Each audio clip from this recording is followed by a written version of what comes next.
السلام علیکم ورحمۃ اللہ وبرکاتہ۔ بسم اللہ الرحمن الرحیم۔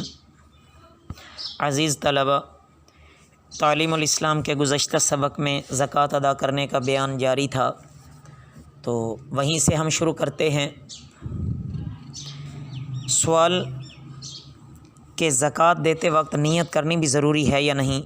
جواب کہ ہاں، زکوٰۃ دیتے وقت یا کم سے کم مال زکوٰۃ نکال کر علیحدہ رکھنے کے وقت یہ نیت ضروری ہے کہ یہ مال میں زکوٰۃ میں دیتا ہوں یا زکوٰۃ کے لیے علیحدہ کرتا ہوں۔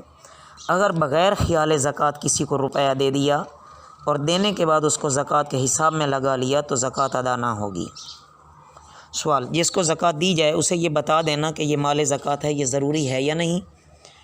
تو جواب کہ یہ ضروری نہیں ہے، بلکہ اگر انعام کے نام سے یا کسی غریب کے بچوں کو عیدی کے نام سے دے دو تب بھی زکوٰۃ ادا ہو جاتی ہے۔ سوال، اگر سال گزرنے کے بعد ابھی زکوٰۃ نہیں دی تھی کہ سارا مال ضائع ہو گیا تو کیا حکم ہے؟ جواب کہ اس کی زکوٰۃ بھی اس کے ذمے سے ساقط ہو گئی۔ سوال، سال گزرنے کے بعد اگر سارا مال اللہ کی راہ میں دے دیا تو کیا حکم ہے؟ جواب، اس کی زکوٰۃ بھی معاف ہو گئی۔ سوال، اگر سال گزرنے کے بعد تھوڑا مال ضائع ہو گیا یا خیرات کر دیا تو کیا حکم ہے؟ جواب، جس قدر مال ضائع ہوا یا خیرات کی اس کی زکوٰۃ بھی ساقط ہو گئی، باقی مال کی زکوٰۃ ادا کرے۔ سوال، اگر چاندی کی زکوٰۃ چاندی سے ادا کرے تو وزن کا اعتبار ہے یا قیمت کا؟ جواب، وزن کا اعتبار ہے۔ مثلاً کسی کے پاس 100 روپے ہیں، سال گزرنے کے بعد اسے 2.5 تولہ چاندی دینی چاہیے۔ اب اسے اختیار ہے کہ 2 روپے اور 1 اٹھنی دے دے یا چاندی کا ٹکڑا 2.5 تولے کا دے دے تو زکوٰۃ ادا ہو جائے گی۔ لیکن اگر چاندی کا ٹکڑا 2.5 تولے کا قیمت میں 2 روپے کا ہو تو 2 روپے دینے سے زکوٰۃ ادا نہ ہوگی۔ سوال، چاندی کی زکوٰۃ واجب ہوئی تو کوئی دوسری چیز بھی زکوٰۃ میں دی جا سکتی ہے یا نہیں؟ جواب، ہاں، جتنی چاندی زکوٰۃ میں واجب ہوتی ہے اتنی ہی چاندی کی قیمت کی کوئی دوسری چیز مثلاً کپڑا یا غلہ خرید کر دینا بھی درست ہے۔ آگے ہے عزیز طلبہ زکوٰۃ کے مصارف کا بیان۔ سوال، مصارف زکوٰۃ سے کیا مراد ہے؟